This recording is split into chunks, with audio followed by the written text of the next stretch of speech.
Welcome, everyone. We're here from the Rocky Mountain MIRECC for Suicide Prevention in Denver, Colorado. I'm Adam Hoffberg, and thank you for joining us for the next installment of the Short Takes podcast. Today, we will be chatting with Dr. Suzanne McGarity. Dr. McGarity is a clinical research psychologist here with Rocky Mountain MIRECC, and she recently moved to Denver from the Tampa VA. So today, we'll be chatting about some of the work that she did over at the Tampa VA related to her research on community reintegration among veterans and service members with a history of traumatic brain injury. This topic today is based on an article that recently came out in the Journal of Head Trauma Rehabilitation. So welcome, Suzanne. Thank you, Adam. Happy to be here. As we always do, before we get into the meat of the article, can you just tell us a little bit about yourself, sort of your background and the journey that led you over to this line of research? Sure. So my first position in the VA was back in 2009. I was a postdoc in the Chronic Pain Rehabilitation Program at the Tampa VA. And that was a grant-funded postdoc, so along with learning about sort of the rehab world and functioning as a clinician and an interdisciplinary team there, I was also working as a research assistant under Dr. Michael Clark, who's the director of the program there. And he was studying characteristics and outcomes of OEF and OIF veterans, both with chronic pain but also with polytraumatic injuries, which we commonly refer to as TBI. We were looking at how these veterans were functioning in terms of physical and emotional problems after returning from deployment and what types of care they were receiving in the VA. So after my postdoc, I took a position as the study coordinator for the Tampa VA's Traumatic Brain Injury Model Systems program, and we can talk a little bit more about that later if you'd like. Definitely. But as part of that program, we were collecting community reintegration outcomes for the participants in that database, and that's really how I got into looking at community reintegration after TBI. My last 3 years in Tampa, I split my time between clinical work, but I did, remain in the research world, focusing on veterans with TBI, and even clinically, I was assisting them with their community reintegration needs. And then this past summer, my family and I decided to make the big move out west here to the MIRECC, and so I got in touch with Lisa Brenner, and she was very kind to offer me a position here, and I'm really happy to be a part of this center. Excellent, and we're so glad to have you here. And community reintegration is a big topic these days. You see it around in the news and the press and the research articles. First, just wanted to touch on what is it, and then talk about the implications about why this matters in suicide prevention and what we know about transition periods. So you could go into that a little bit for us? Sure, absolutely. So we can think about community reintegration for our veteran population in two different ways. The standard definition is it's a process by which a person transitions from non-participation in society to resuming personal active roles. Those could be roles in school, career, home relationships, leisure, and other lifestyle interests. So we can think about that in terms of veterans transitioning from the military culture into civilian life once they're discharged. And then we can also think about what happens as persons with brain injury transition back into their, previous lifestyle roles. Both those things apply to the veteran population with TBI. So that can be challenging for a lot of service members. As I said, transitioning into the civilian world after living within the military culture for years on end, there are a lot of things that the veteran has to adapt to. The rules within military culture are always sort of black and white, and that's not really true stateside, right, in our civilian world. So veterans might also find that it's hard getting accustomed to living with their spouse and children again. They might find that their friends and family are uncomfortable talking about certain things, like maybe some of their combat experiences. They might also find that their skills and experiences in the military don't easily translate to a lot of civilian-type jobs or work fields. If they decide to go back to school, they might find that they're surrounded by people who are much younger than them without as much life experience, and that can feel very alienating. Military culture really emphasizes taking care of your buddy and thinking on more of a collective level, that you are one part of an entire unit. Whereas here stateside in civilian life, we tend to put our own needs first, and that can be sort of a change in mindset that's difficult to grapple with. And so for all those reasons, I think the transition from military to civilian life is a difficult one for a lot of veterans, regardless of whether or not they have a brain injury. That's really helpful. And you touched on so many different areas of your life that can sort of be impacted by community, by reintegrating into the community, from family to work to leisure activities. Could you just expand on that a little bit more for us? Sure. Well, when we talk about community reintegration, we're really looking at behaviors like, especially after injury, getting back to driving, resuming roles in work or parenting roles. We're talking about things like getting out and socializing and establishing relationships in the community. And these are all challenges that persons with brain injury face as well. And that's a great segue into just talking a little bit more about what is a brain injury and just giving us a sort of a TBI 101. What are brain injuries? And I understand there are different severity levels, and of course that can also impact functioning. So tell us a little bit more about that. Sure. So a traumatic brain injury, or TBI, results from damage to the brain caused by some type of external force. That can be the head being struck by an object or the brain undergoing what we refer to as acceleration and deceleration movement. Can also happen as with many of our veterans who are exposed to blast waves. That's the type of force we can think of as causing a brain injury. There are differing levels of severities. You're correct in that. And that can be pretty hard to tease apart. When we think about severity in describing TBI, there are lots of markers that we look at. The first is something called the Glasgow Coma Scale. It's a standardized scale that physicians or medical providers use to rate the severity of a brain injury. It takes into account the person's ability to respond to environmental stimuli. So they might be totally unconscious, they might be in a minimally conscious state, or they might have something called alteration of consciousness, where they're still, they can be up and walking around, but they might feel dazed and confused and aren't quite sure where they are or who they are, that type of thing. Okay, I've heard that sort of the bell ringing, yes. You've gotten your bell rung kind of thing. Yes, okay. Exactly. The Glasgow Coma Scale takes into account consciousness, but we can also just separate that out and only look at that. So the length that somebody is unconscious is another descriptor of the severity of a brain injury. Then there's also something called post-traumatic amnesia, and that refers to the loss of memories either like immediately before the injury event and after the injury event. Sometimes people will have what we call islands of memory, where they remember bits and pieces, but they don't really remember the sequence of events that happened after the injury. Mm-hmm. And that's something that can last from minutes to days to even weeks. And so we look at that when we talk about severity of injury. And then finally, we look at imaging, CT scans, MRIs. We look to see if there's any structural damage caused from the injury, and that will help us determine severity as well. So the VA takes all of these factors into account. It sort of creates a grid that we can refer to in terms of how the injury measures across all of these different factors. So, for example, a mild injury has a Glasgow Coma score of anywhere between 13 and 15, with loss of consciousness that's less than 30 minutes, with a PTA that lasts less than 24 hours, and you would most typically see a normal imaging scan without any damage there. Moderate, it jumps up a little bit. So the GCS is maybe between 9 and 12. The loss of consciousness, it could be greater than 30 minutes, but less than 24 hours. PTA is there, but less than 7 days. And the imaging could be normal or abnormal.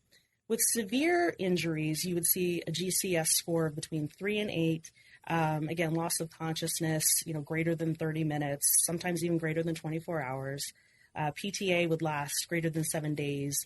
And again, the imaging might be normal or abnormal, but you typically would see structural damage in a severe injury.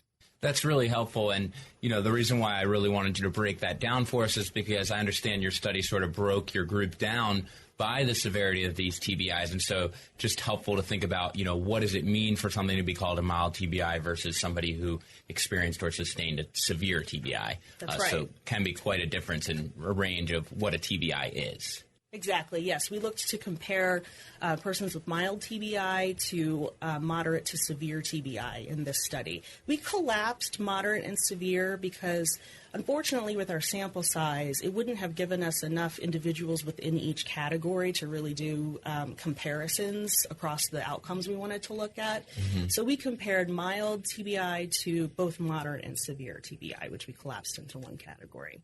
So I understand that this research study the data was collected from patients who were enrolled in what we call the VA TBI Model Systems program, which you are a part of back in the Tampa VA site. Could you tell us a little bit more about what that program is and how you used it to design this research study?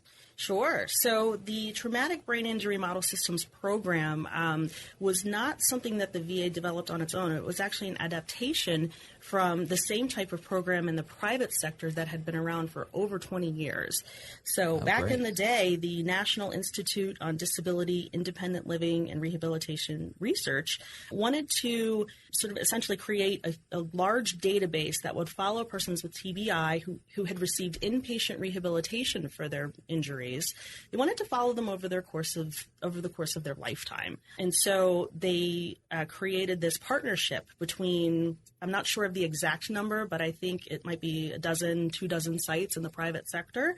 And so lots of information is collected in that database, and injury characteristics, the person's personal background, so any risk factors for TBI would have been included in there, outcomes during their rehabilitation process, and then they are followed 1 year post-injury, 2 years post-injury, 5 years post-injury, and then every 5 years after that throughout the course of their lives. And those follow-ups typically involve a phone call to go through certain measures and collect more data at follow-up. To date, the TBI Model Systems programs have the data drawn from those databases has produced over 500 publications. There are currently 11,500 participants. And as I said, they've now followed people up to 20 years post-injury. So it's an invaluable resource for understanding more about TBI for us researchers. So in 2008, the VA wanted to kind of jump on this bandwagon, right, and create the same sort of database within the VA system. Mm-hmm. They created a partnership between the VA Polytrauma Center sites, and there are only 5 of them in the VA system. So Tampa is one of them. There's also the Polytrauma Center at Richmond, at Minneapolis, at Palo Alto, and in San Antonio. So since that time, all of these VA sites have been collecting similar data to what's collected in the private sector and combining it into a large database that's actually run by the National Data and Statistical Center just down the road at Craig Hospital here. Great. And again, that's so fascinating and also so great to hear that they have this longitudinal design of this study so that we really can follow folks over the course of their lifespan and sort of see how rehabilitation after TBI looks like. I invite our listeners to check out our previous podcast with Dr. Joel Skolton. He is the Chief of Rehabilitation Services, and he sort of broke down the polytrauma network and explained the different sites. But it's very helpful to understand that sort of Tampa is one of the main hubs for polytrauma care inside the entire VA network. Absolutely. Mm-hmm. You already sort of touched on this, the idea that it's a prospective cohort study. This is patients being followed up over time. Can you tell us a little bit more about why this is a great way to look at TBI outcomes? Sure. So I think it makes sense to look at community reintegration after TBI longitudinally with data like this, because I think community reintegration problems can wax and wane over time. And it would be much more informative to follow the same individuals over the course of their lifetime than it would be to just take a sample of people and sort of ask them to reflect back on, what their process was after their injury. Mm-hmm. We can also gather more information about, whether or not these folks were able to access early intervention resources. The more we know about the root causes of community reintegration problems, the more we know about what we need to be offering early on in our rehabilitation treatment programs. So we want to know if people are still having challenges 2 years, 5 years, 10 years after injury, that helps us kind of look back and say, okay, what could we have done earlier to help prevent this from happening? Absolutely. And so I understand for this particular article today, it was follow-up data for 1 year. Yes. Okay. Mm-hmm. That's helpful. Yes, the database was still fairly new at that point, and so we really had to focus on just looking at variables at 1 year with the idea that in the future we'd be looking at years further out. Can you tell us a little bit more about what you found and some important takeaways from this study? Yes, absolutely. So we chose to look at 3 kind of specific variables within the broad, community reintegration concept. We looked at driving, employability, which I want to point out is different than employment, and I'll talk about that in a minute, and just general community participation. We looked at employability because for veterans, it's kind of hard to capture certain employment variables. A lot of times after an injury, a veteran might be in what they call a med boarding process, where they're kind of waiting for people to review their records to see if they can return to their normal work duties. There are also lots of other things that affect employment, outside of a person's injury, economic factors. They might be on a wounded warrior unit, just kind of waiting to see what's going to happen. Transportation issues could affect someone's ability to, maintain employment. So we wanted to look at employability, and we did that by using an item on what's called the disability rating scale.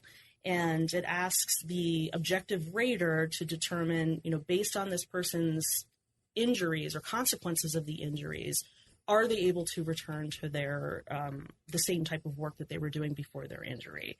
So that was one variable we looked at. We also looked at driving, and that was just simply asking, is the person able to independently drive? Mm-hmm. Lastly, for community participation, we used a standardized measure called the Part O.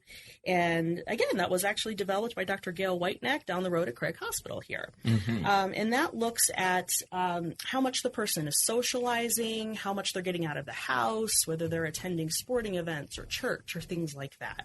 So we felt like that was a good collection of variables that would help us kind of get a better sense of the overall picture of community reintegration for our folks. And as I said before, we compared persons with mild TBI to those with moderate to severe injuries.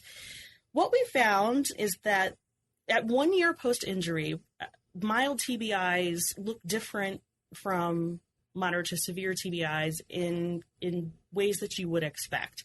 So, for example, people with mild TBI were much more likely to be driving independently than those with more severe injuries. But our more interesting findings were when we looked at the ways that people with mild TBI versus moderate to severe TBI didn't differ.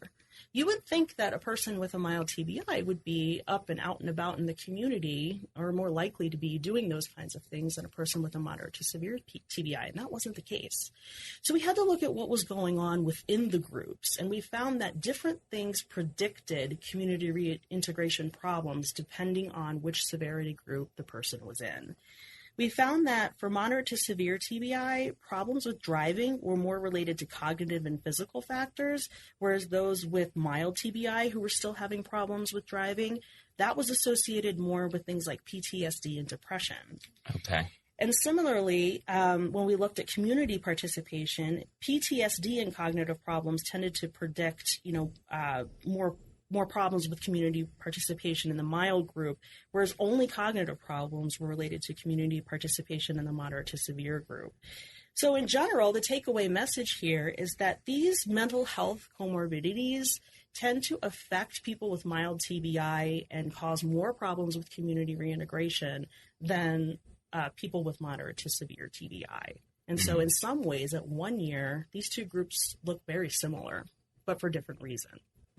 Any thoughts on, even if it's just speculation, on what might be going on here or why that might be the case that you saw this in the two groups? Well, I think it's consistent with other literature that's out there that examines mild TBI populations, where we know that they do tend to present with comorbid mental health problems, and that when you pair that with physical and emotional problems that typically occur after TBI, these are what we call mutually exacerbating factors. So, for example, one type of problem, somebody with frontal lobe damage that results from a brain injury, they have problems with what's called executive functioning, and that refers to the ability to plan, organize, problem solve, and even their general sense of awareness of their own behavior and emotions and ability to regulate their own emotions.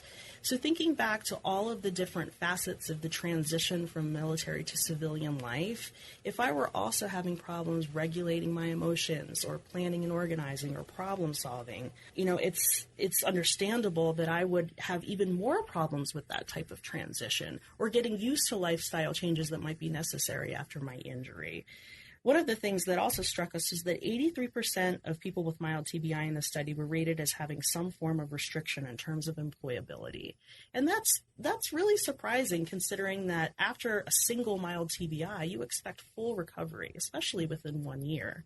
So we know something else is going on with these folks, and it's supported in other literature that looks at a lot of the mental health comorbidities that we're seeing in this population. That's really helpful, and I do want to emphasize that little bit of what that last piece that you said, which is that generally after a single mild TBI, full recovery is the expectation. And so, of course, there's other things that complicate recovery, such as comorbid mental health conditions. But, I think that that's an important message to leave people where TBI can sometimes, well, A, be stigmatizing, but B, people can think of it as like sort of a permanent disability. And it sounds like, even though there's challenges with TBI, that it is, recovery is not only possible, but often the expectation. Absolutely. And that goes back to what I was saying earlier about how we think about our rehabilitation programs. We definitely need to be offering mental health treatment as a part of these programs, because we know now that if these things are not addressed early on, they can cause problems down the road. Mm-hmm. But that these are all treatable things that we're talking about. Exactly. So the message is one of hope and recovery. Exactly. Thank you for that. And so that's actually a great tie-in to sort of how we can take these findings and think about how we can help our patients clinically. So for clinicians that are working with veterans, working on reintegration and recovery after a TBI, what are some tips that you could offer?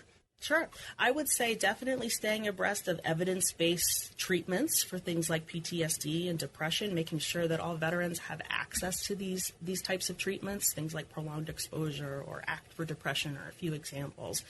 Also, I think in my own personal experience as a clinician, getting veterans with mild TBI who are also experiencing a lot of these other comorbid health conditions, getting them together for group treatment has been one of the most powerful things for patients that I'm thinking of in my past work. One of the reasons why group treatment is so powerful is because veterans get to hear from other veterans who've actually walked in their same shoes, personal experiences of how they overcame that transition period. And it's also helpful for the veteran who's then in more of kind of a coaching, mentoring role to reflect back on their own journey and say, wow, look how far I've come. And now here I am, stateside, living my life as I imagined I would, and also being able to help my fellow veterans get to where I am today after all the hard work I've done. Mm-hmm. And that peer support model is so great and makes sense, just sharing those lived experiences and really building on it and building towards recovery and rehabilitation. So that's right. Great. Again, thanks for talking about the study. Where do you see this going in terms of next steps for research, or sort of just generally this type of research, as well as, specifically maybe where you're going with it? Yeah, as I mentioned before, I think this study kind of points to the types of problems we're seeing at 1 year post-injury. So it would absolutely make sense to look at the same group 2 years down the road, 5 years down the road, to see if anything has changed. And again, if not, okay, let's go back to our rehabilitative programs and figure out what needs to be in place then before they're discharged to kind of set them up for success. I think that as the Model Systems program keeps recruiting and including more people in the database, we can tease apart those variables that I mentioned a little bit better. So as I said, our sample was relatively small. We couldn't look at all the different levels of severity of TBI, all of the different levels of employability within that one item that I spoke about. So the more and more people that we have, the more we're able to tease apart those variables, because we'll have the sufficient number of people within each cell, I guess you could think about it that way, to be able to do a more detailed analysis. Mm-hmm. Great. Look forward to hearing more. And as you mentioned, they're pretty much enrolled in this study for the rest of their life. So there is the option to do this. It's expected that something down the road probably will come out about this. Yes, we can only hope. We can only hope, right, exactly. Well, again, thanks for your time today. Do you have any sort of closing remarks before we let you go? No, just thank you very much for having me here today. I really enjoyed having the opportunity to talk about this work, and I feel it's really important to get this information out there to take care of our veterans as best we can. Great, absolutely. And listeners, you can certainly learn more about Suzanne and her work, and we'll link to her page on our MIRECC website, as well as the research articles, so you can take a closer look. Feel free to reach out to us with questions or comments, any thoughts you have about community reintegration after a traumatic brain injury, and we'd love to hear what you have to say. Take a moment to subscribe, share with your colleagues, and join us next time for more interviews on important work in suicide prevention.